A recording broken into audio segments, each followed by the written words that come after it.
تو آ جائے گی کہ کون مخالفت کرنا آئے الیکشن کے اندر کھڑا ہو مسلمان اس سے بدلہ لے لے گا. لیکن نعرہ تکبیر! جمعیت علماء ہند زندہ باد، جمعیت علماء ہند زندہ باد، زندہ باد. آپ پیش نہیں کر رہے ہیں. ہم یہ کہتے ہیں اور افسوس کے ساتھ کہتے ہیں کہ جن بلوں کو اپنی سیاست کے لیے مفید سمجھتے تھے ان کو پاس کر لیا گیا، جس کو نہیں سمجھتے تھے نہیں ہوا. ہم دیکھ رہے ہیں. مجھ سے لوگ کہتے تھے، ہم نے کہا ہم ابھی کچھ نہیں کہتے، ہم تو دیکھ رہے ہیں. ابھی ایک جلسہ اور ہونا ہے. اگر اس کے اندر بل لایا جاتا ہے، پیش کیا جاتا ہے، پاس کرایا جاتا ہے، ہم بھی تالی بجانے والوں میں ہوں گے. ہم کہیں گے واہ واہ. اور اگر نہیں کیا جاتا ہم عوام کے سامنے کھول کر رکھ دیں گے کہ یہ وعدہ تھا اور یہ عمل ہے. مولانا ارشد مدنی، مولانا ارشد مدنی، ایسے ہی چیختے رہتے مولانا ہیں. ارشد مدنی، مولانا ارشد مدنی قدم بڑھاؤ، ہم تمہارے مولانا ارشد مدنی قدم بڑھاؤ. جہاں نعرے لگانے کی ضرورت ہے تو گھر میں گھس جاتے ہو. یہاں کھڑے ہو کر کے نعرے تکبیر اللہ اکبر کر رہے ہو.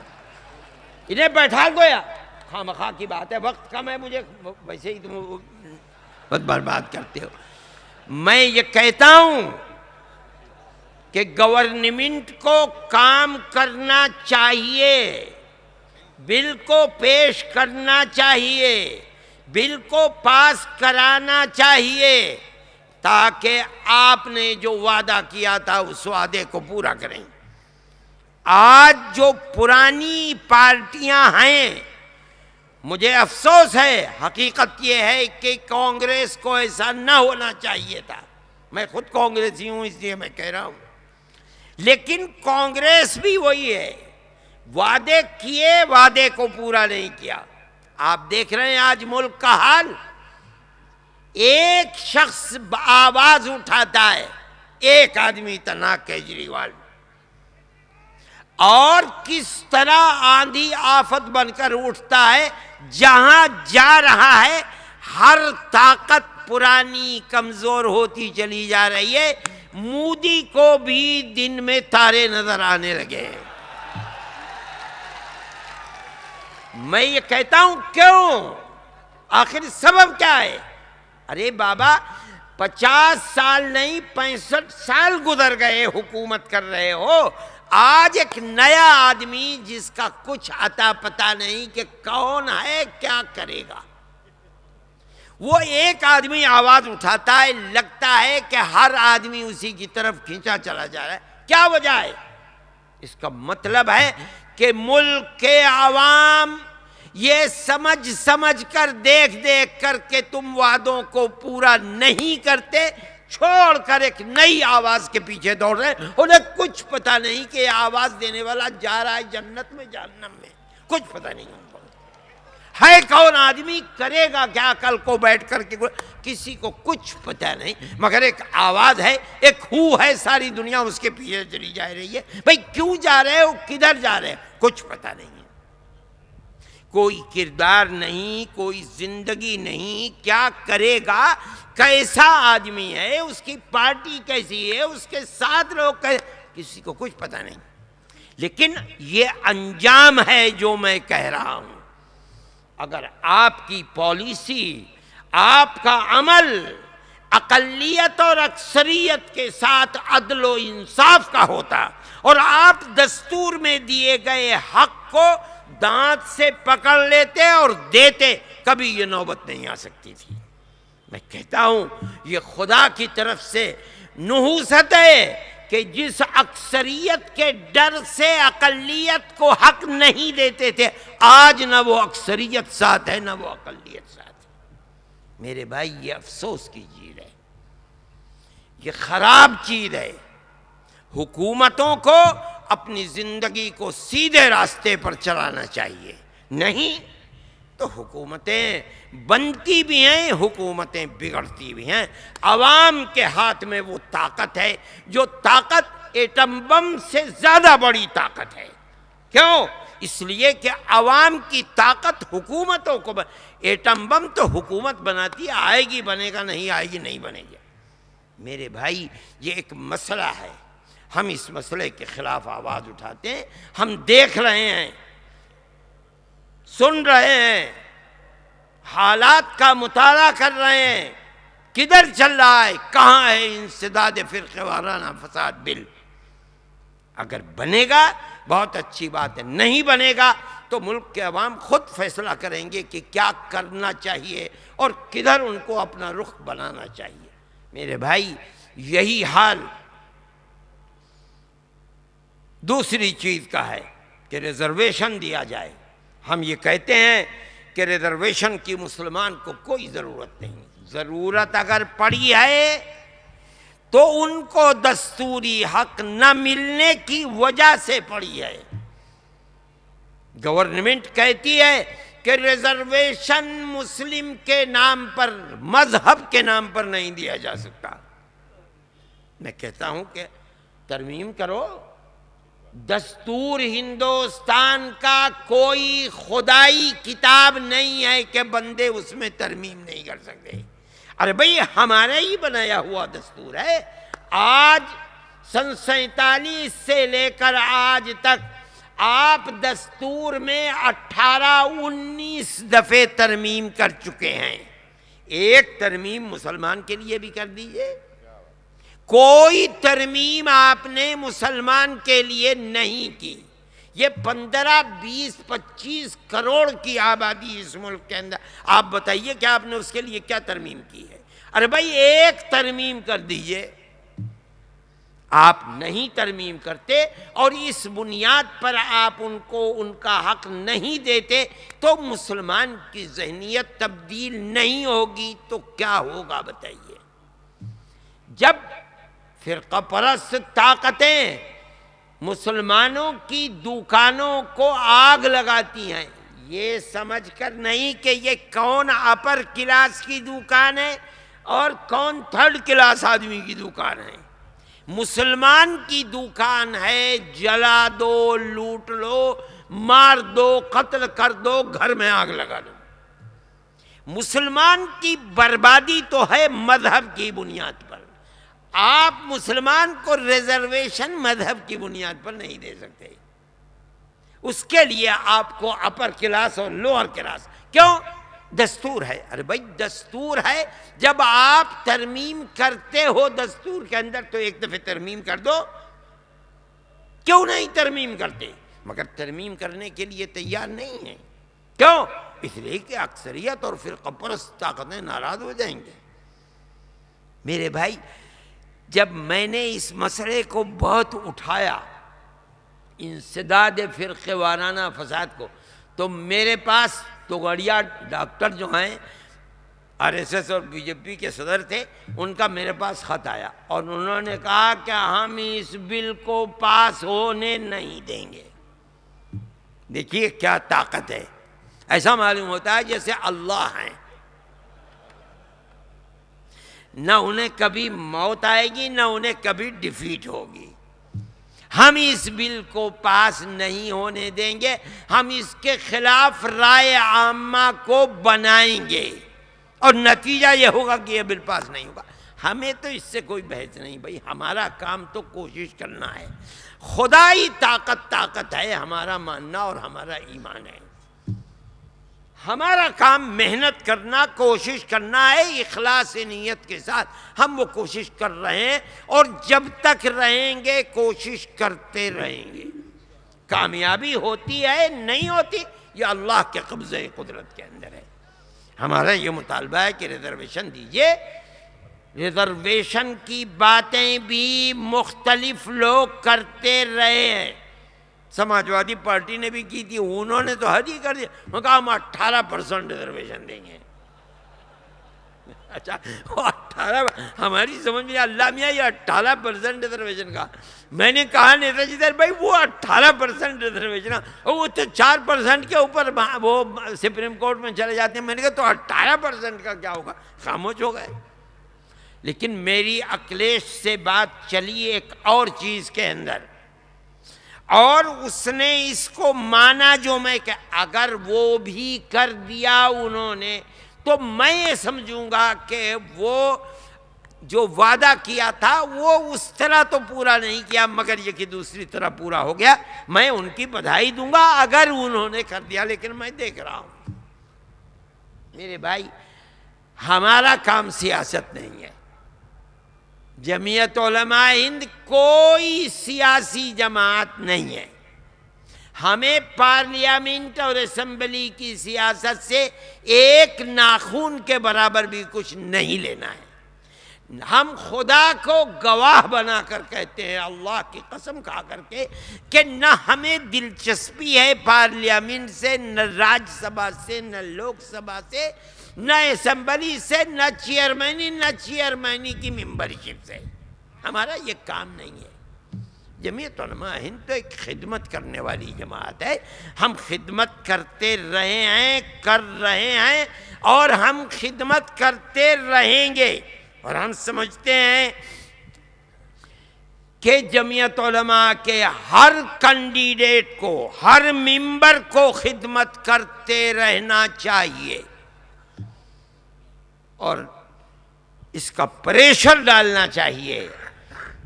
عوام کی طاقت بہت بڑی طاقت ہے. اس کا پریشر ڈالنا چاہیے کہ حکومتیں مجبور ہوں اور مجبور ہو کر ہم کوئی خصوصی رعایت مسلمان کے لیے نہیں چاہتے.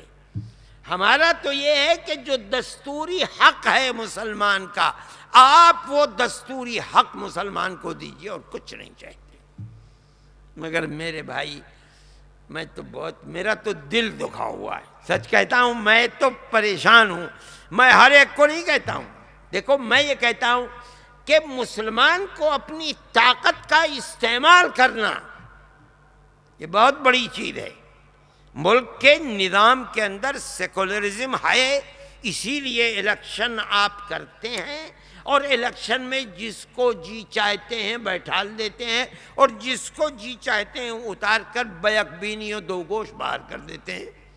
یہ یقیناً جمہوریت ہے.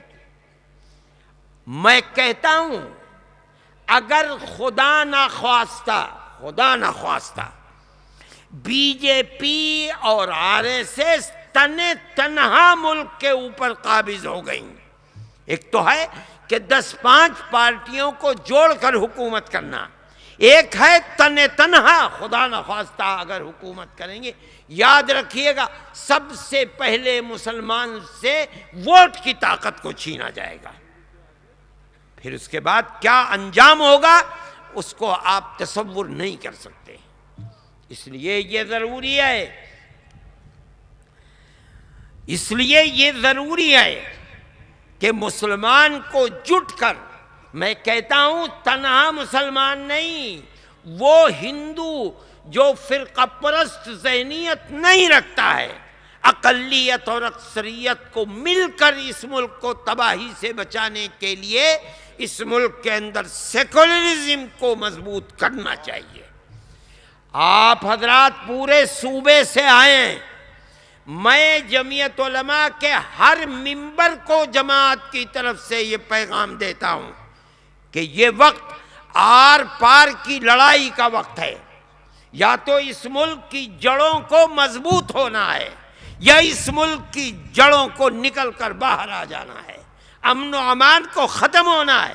اس لیے میں آپ سے کہتا ہوں کہ جس طرح آپ کے بزرگوں نے سر سے کفن باندھ کر اس ملک کی آزادی کے لیے قربانی دی ہے جمعیت علماء کی اس آواز کو اپنے سینے میں رکھیے اور دانت سے اس پیغام کو پکڑیے کہ جہاں رہیں سیکولرزم کی مضبوطی کے لیے کام کیجیے.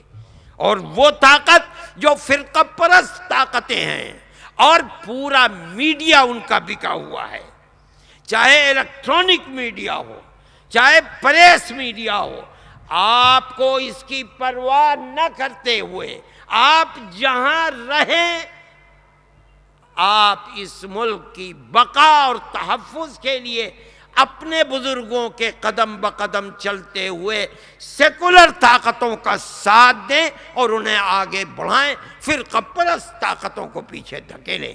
آپ کی یہ خدمت اس ملک کے لیے سب سے بڑی خدمت اور اس جلسے کا یہ اہم ترین پیغام ہوگا۔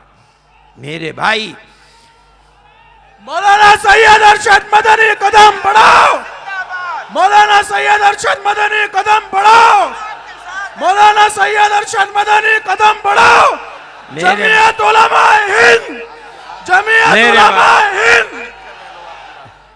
میرے بھائی، میں یہ بات کہتا تھا کہ میں مسلمانوں کی لیڈروں کی صورتحال سے، میں عارف نسیم صاحب سے معذرت چاہتا ہوں، میں مسلمان لیڈروں سے بھائی میرا دل تو بڑا دکھا ہوا ہے۔ دیکھو میں کہتا ہوں اور کوئی انکار نہیں کر سکے گا۔ دیکھو تو بوڑو لینڈ کے اندر مسلمان اور بوڑوؤں کا جھگڑا ہو گیا آسام میں، اور ملک کی تاریخ میں 65 سالہ تاریخ میں کبھی نہیں ہوا۔ وہاں ہو گیا، 3.5 لاکھ مسلمانوں کے گھر جلا دیے گئے، لوٹ لیا گیا، بہت سوں کا قتل ہو گیا، اور سب کو نکال کر خانہ بدوش بنا کر کے کیمپوں میں پھینک دیا۔ صحیح ہے، مرکز نے 300 کروڑ کی امداد دی، صوبے نے امداد دی، مگر وہ تو سب کچھ لوٹ گیا۔ آج تک بھی لوگ ایسے ہیں جن کے پاس کچھ نہیں ہے۔ مگر میں کہتا ہوں ارے بابا، یہ لیڈر جن کو تم نے چن کر اسمبلی میں بھیجا ہے، ایک دن بھی اگر 30-35 ممبر ہیں اسمبلی کے آسام کے اندر، کبھی بھی اسمبلی کے باہر بیٹھ کر کے دھرنا دے دیتے اور پریس کے اندر دیتے، میڈیا کے اندر دیتے کہ مسلمان دھرنا دے، کیا ہو رہا ہے ہماری قوم کے ساتھ؟ نہیں ہوا۔ کہاں غیرت گئی؟ کہاں ہے مسلمان؟ کہاں ہے لیڈر؟ اب آپ دیکھ لیجئے، میں یو پی کی بات کہتا ہوں، ارے بھائی یو پی میں جاٹ کا جھگڑا مسلمان سے ہو گیا، جاٹ بھی نہیں، جاٹ کا ایک گوت ملک، اس کا جھگڑا مسلمانوں سے ہو گیا۔ مسلمانوں نے ایک جگہ ان کو مارا، انہوں نے اپنی آبادیوں میں جو ان کے غلام تھے، جنہیں ان کے آبا و اجداد نے اپنی خدمت کے لیے، گوبر اٹھانے کے لیے جانوروں کا، اپنی کھیتی باڑی کو کاٹنے کے لیے دانہ ڈالے، ان کو انہوں نے قتل کر دیا۔ مگر قتل ہوا بڑا بھیانک ہوا۔ اچھا اب یہ بتائیے کہ جتنے ممبر اسمبلی میں اس سال ہیں، میرے خیال میں ملک کی آزادی کے بعد سے کبھی اتنے ممبر نہیں ہیں، اور ہر پارٹی کے ہیں۔ اگر ایک دن بھی باہر نکل کر کے بیٹھ جاتے کہ قوم کے ساتھ کیا ہو رہا ہے، حالات اسی دن تبدیل ہو جاتے۔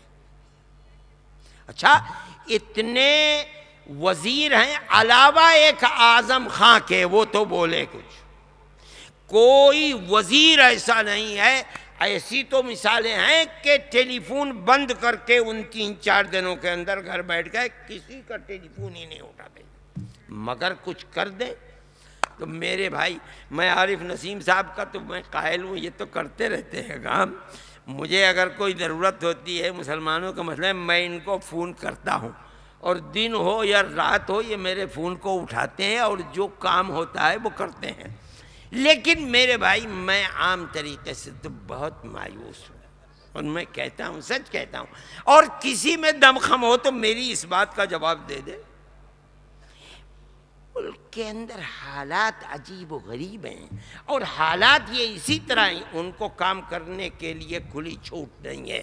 اگر کرو گے نکال کر کے باہر کر دیا جائے گا۔ اتنے بیچارے بیٹھے رہتے ہیں چین سوئے، یہ ہمت کے آدمی ہیں، ہتری کی دھتری کی بھی کر دیتے ہیں اور برا بھلا کہہ کر کے اپنے کام کو نکال لیتے ہیں، مگر ہر آدمی ایسا نہیں ہوتا ہے۔ میرے بھائی یہ حالات ہیں، لیکن ہمیں انہی حالات کے اندر جینا ہے۔ میں کہتا ہوں کہ آپ حضرات فرقہ پرستی کا مقابلہ کریں۔ جمعیت علماء ہند کام کر رہی ہے، ہم آسام میں بھی کام کر رہے ہیں۔ جو بچے بوڑو لینڈ کے اندر تھے، ہم نے اس میں سے بہتر بچوں کا انتخاب کیا اور ان کو بہتر سے بہتر اسکول کے اندر پہنچایا۔ ان بچوں کے کھانے پینے ہر چیز کی ذمہ داری جمعیت علماء کر رہی ہے۔ ہر تیسرے مہینے جو ہوتا ہے ہم کرتے ہیں۔ یہ مولوی مشتاق بیٹھے ہوئے ہیں، یہ اس کے روح رواں ہیں، اور جو ہم ہوتا ہے ہم وہاں سے کرتے ہیں، کام ہو رہا ہے۔ ہم پھر رہے ہیں، گھوم رہے ہیں، ان کو آباد کرانے کی کوششیں بھی کر رہے ہیں۔ ہمارا ایک مسئلہ اٹکا ہوا ہے کہ بوڑو لینڈ کے اندر زمین غیر بوڑو لینڈ کا آدمی نہیں خرید سکتا۔ اس بنیاد کے اوپر ہم مکان نہیں بنا پا رہے ہیں وہاں، لیکن وہ پیسہ جو ہمارے پاس وہاں مکان بنانے کے سلسلے میں ہے، ہم نے اس کو آسام ہی میں رکھ چھوڑا ہے۔ ہمیں جس دن کیس ہم نے ڈال رکھا ہے، جس دن اجازت مل جائے گی انشاءاللہ ہم ان کے لیے مکان بنانا شروع کر دیں گے۔ یہ ہمارا ایک کام ہے، ہم کر رہے ہیں۔ پھر دوسری بات آسام کے اندر، آسام تو بالکل کنارے کا حصہ ہے، وہاں ایک مسئلہ ہے، اس لیے کہ وہاں مسلم آبادی کسی صوبے میں کشمیر کے بعد سب سے بڑی آبادی آسام کے اندر ہے۔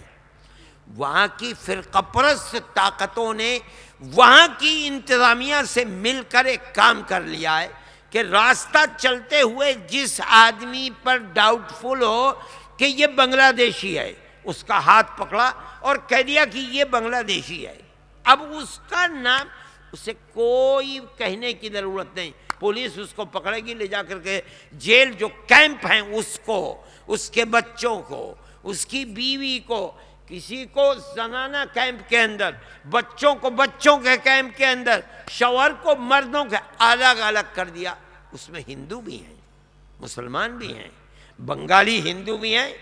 جمعیت علماء ہند ان کے کیس لڑ رہی ہے، تقریباً 500 کیس ہم لڑ رہے ہیں۔ اللہ کا شکر ہے 350 کیس یا 450 کیس ہم کامیاب ہو گئے۔ 208 اور 125 اور ہیں، 208 یہ ہیں اور 125 450 کیس کے اندر کامیابی ہو چکی ہے۔ ہر کیس میں کہیں 5000 کہیں 3000 ہم وکیل سے سودا کرتے ہیں اور کیس لڑتے ہیں، اور اس کے اندر ہندو بھی جیت رہے، مسلمان بھی۔ صرف تنہا مسلمان کا نہیں ہے، جمعیت علماء کا کردار تو تنہا ہم مصیبت میں ہر ایک کی مدد کرتے ہیں، اور اللہ کا شکر ہے ہمیں کامیاب۔ اب بڑی کثرت کے ساتھ لوگ آ رہے ہیں کہ صاحب ہم بھی ڈاؤٹ فل ہیں، ہم بھی اس کے اندر ہیں، ہم بھی اس میں اس سے ابھی تو 10 بجنے میں 20 منٹ باقی ہیں۔ میں کہتا ہوں ہم اس مسئلے کے اندر کام کر رہے ہیں، اور اللہ چاہے گا اگر 1,00,000 آدمی بھی آئیں گے، ہم 1,00,000 آدمیوں کے مقدمات کو لڑیں گے اور انشاءاللہ کامیابی ہوگی۔ اسی طرح جمعیت علماء ہند، جمعیت علماء ہند، مولانا ارشد مدنی، مولانا ارشد مدنی، جمعیت علماء ہند، تحفظ جمہوریت کانفرنس، تحفظ جمہوریت کانفرنس، ہندوستان، ہندوستان۔ اسی طرح مقدمات میں جو لوگ پھنسے ہوئے ہیں جیلوں کے اندر دہشت گردی کے الزام میں، یہ ایک بڑا اہم مسئلہ ہے۔ اس مسئلے کے اندر جو کردار جمعیت علماء کا اور خصوصیت سے مہاراشٹر کی جمعیت علماء کا ہے، کوئی اس کردار کو پیش نہیں کر سکتا ہے۔ ہم مقدمات لڑ رہے ہیں، اور لوور کورٹ میں، ہائی کورٹ میں، سپریم کورٹ کے اندر ہم کروڑوں روپیہ سالانہ خرچ کرتے ہیں۔ صحیح ہے، ہمارا پیسہ نہیں ہے، قوم ہمیں دیتی ہے اور ہم قوم کے اوپر خرچ کر دیتے ہیں۔ یہ مسئلہ چل رہا ہے، آج بھی سپریم کورٹ کے اندر کیس چل رہا ہے۔ آج میں نے وکیل سے معلومات کی، انہوں نے مجھے اس کی تفصیل بتائی۔ وہ لوگ جو اکثر دھام مندر کے اندر پھنسے ہوئے ہیں، اور لوور کورٹ نے، گجرات کی اور ہائی کورٹ نے ان کو پھانسی کی سزا دے دی ہے، ہم ان کے کیس کو سپریم کورٹ میں لڑ رہے ہیں، اور ابھی 2-3 پیشیاں اور ہونی ہیں، اور انشاءاللہ اس کے بعد فیصلہ آئے گا۔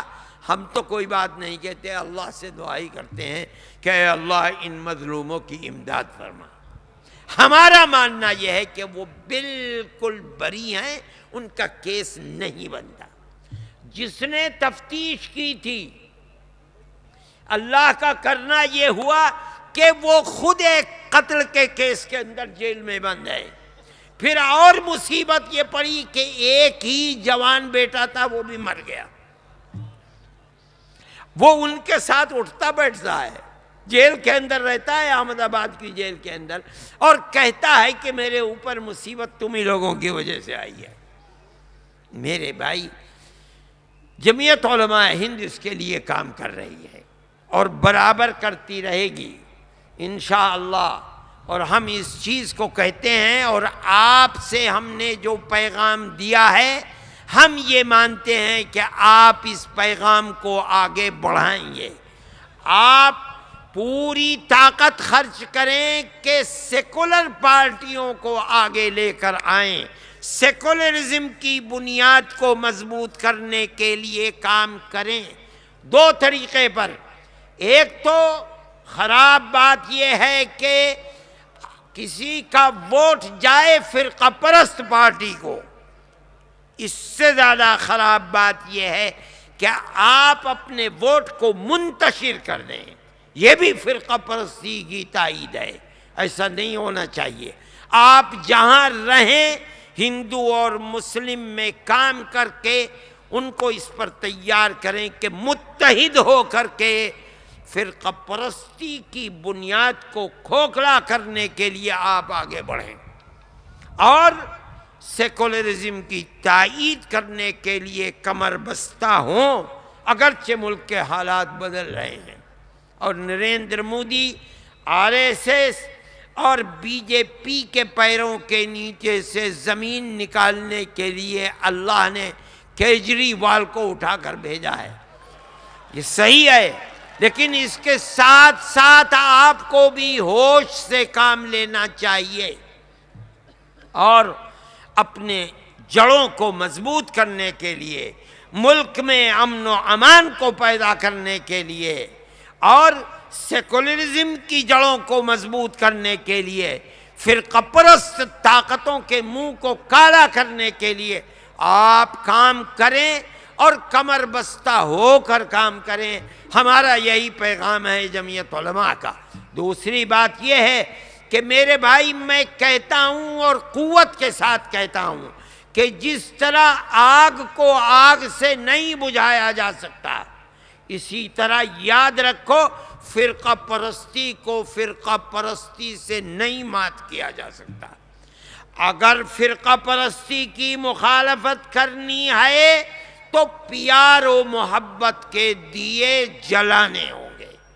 دیہات میں رہتے ہو تب، شہر میں رہتے ہو تب، قصبوں میں رہتے ہو تب، جہاں رہتے ہو، ہندو مسلم اتحاد اور پیار و محبت کی بنیادوں کو مضبوط کرو۔ ملک اسی طرح باقی رہے گا اور اسی طرح ملک کو ترقی ملے گی۔ ہم اس ملک کے وفادار ہیں، ملک یہ ہمارا ہے، اس لیے ہمیں اس ملک کی حفاظت کے لیے جس طرح ہمارے بزرگوں نے کام کیے تھے ہمیں کرنے چاہیے۔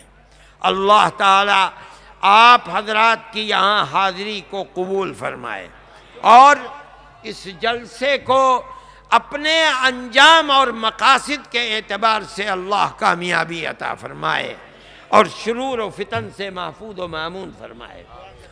اللہم انا نشہدک انت اللہ لا الہ الا انت الاحد الصمد الذي لم يلد ولم يولد ولم يكن له كفوا احد۔ اللهم صل على سيدنا عبدك ورسولك محمد النبي الأمي وعلى آله وأصحابه وأهل بيته وبارك وسلم كما تحب وترضى عدد ما تحب وترضى۔ اے پروردگار، آپ ہی ہمارے اللہ ہیں، اے اللہ ہمارا ایمان ہے کہ آپ کا کوئی شریک نہیں ہے۔ اے اللہ ساری جہان آپ کی محتاج ہے، آپ کسی کے محتاج نہیں ہے۔ اے الہ العالمین آپ ہر نقص سے پاک ہیں، ہر عیب سے پاک ہیں۔ اے اللہ ہر کمال آپ کے اندر ہے۔ اے اللہ آپ جیسا کوئی نہیں ہے۔ اے پروردگار ہمارے آقا اور ہمارے سردار حضرت محمد صلی اللہ علیہ وسلم پر بے حساب رحمتیں نازل فرما۔ اے اللہ آپ کے صحابہ پر بے حساب رحمت